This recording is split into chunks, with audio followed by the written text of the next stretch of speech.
Et c'est vrai que nous, une fois, lorsqu'on a fait une action sur le logement, eh bien, il y a un syndicaliste qui nous avait dit qu'il ne faudrait plus employer logements sociaux, parce que la notion de logements sociaux, ça a une connotation que c'est pas le même droit, la qualité de logement, pareil pour tous.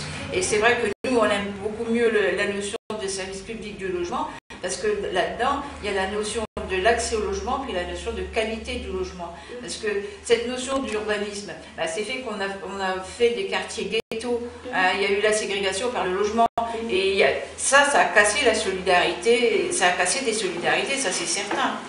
Alors on est à la fin là des débats en fait où on a présenté les projets d'Olivier Besancenot et de Marie-Georges Buffet. C'est la première fois que tu es au comité de quartier, qu'est-ce que tu en as pensé de ce genre de débat? C'est très intéressant et enrichissant de voir quels sont les problèmes des habitants de Lumley et de pouvoir répondre justement à leurs attentes, parce que bien souvent l'élection présidentielle, le problème c'est que ça répond pas assez aux attentes des gens et c'est trop vague par rapport à leurs souhaits, et donc du coup c'est très intéressant de pouvoir discuter avec eux et de répondre à leurs attentes. À ton avis, qu'apporte Marie-Georges Buffet à la campagne?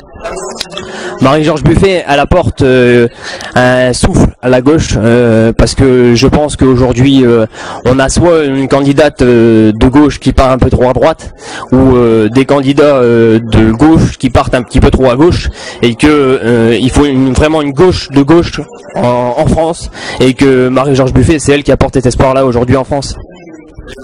Alors, dans les débats de ce soir, dans les questions auxquelles tu as pu assister, s'il y en a une ou deux que tu as retenues, qui t'a semblé vachement pertinente, c'est laquelle? Celle qui me concerne le plus, à savoir qu'il y a des jeunes filles qui ont parlé de savoir quel droit proposer les candidats pour l'élection présidentielle. Et comme le mouvement jeune communiste est l'un des mouvements de jeunesse le plus grand de France, on a forcément un programme qui est en conséquence à la jeunesse par rapport à leurs attentes, puisqu'on est présent dans leur lutte, que ce soit le CPE ou les émeutes de banlieue.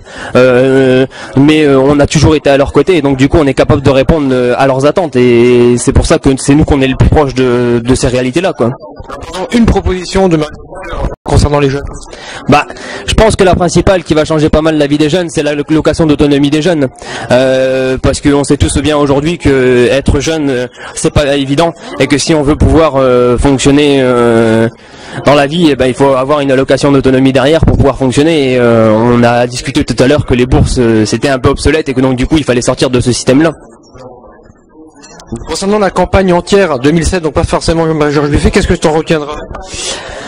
Le problème de la campagne, c'est qu'il n'y a pas eu de discussion réelle sur les programmes. On a bien vu qu'il n'y a pas eu de débat télévisé, notamment sur les programmes, et c'est un gros problème, je pense, parce que du coup on a été plus sur les futilités, comme par exemple de savoir s'il fallait mettre ou pas un drapeau tricolore devant sa fenêtre le 14 juillet. Je pense que la vie des Français, elle se passe plus par rapport au SMIC, par rapport aux logements sociaux, ou toutes des choses comme ça en France, et que malheureusement on n'en a pas parlé, ou quand on en a parlé c'était fugace, ça durait une journée, et puis le lendemain on n'en parlait plus, quoi. D'accord. Bon, te remercie. De rien, de rien. Au revoir. Au revoir.